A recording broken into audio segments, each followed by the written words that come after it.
slight problem is that I just tried to post a video on Facebook and it seems like it hasn't been loaded on.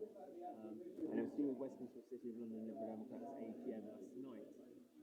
There seemed to be problems in terms of how much money the party was raising. It seemed to be raising far much more than it was in my day 10 years ago. But in my day also they had trusts that were sort of secret in terms of where the money went. And then there was also problems in other local parties, even in the same borough, who were overspending too. This is within the context of a man who has a sort of shady history in terms of his business connections and what he does. One question I posed to this businessman, who's called Mark Blackburn, is did he sell his business, JD Sports, for a lot of money? He simply said it was a sports shop, a big sports shop I think it was, and a family run sports shop, but what was it? And what were his connections to the Labour Party previously? Was he ever a member of the Labour Party? Should we be suspicious of people who change parties? And should we be suspicious of people who don't like people who are in the same party as them and even fight in the same ward?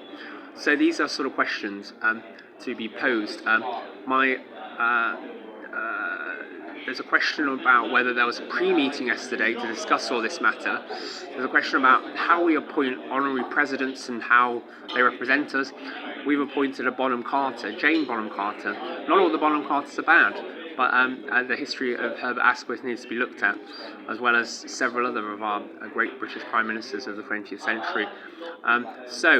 This is all I'll say for now.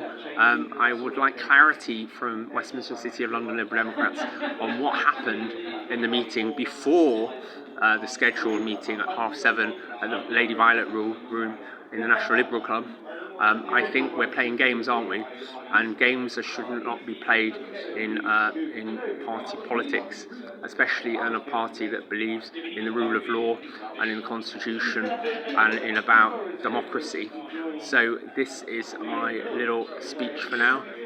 As I said in the previous message, which hasn't gone off on Facebook, the point was that my tweets, which go into a bit more detail on this, are on Twitter at John Coburn 6, and you can find them from last night, probably about 10 o'clock last night, and they can be seen.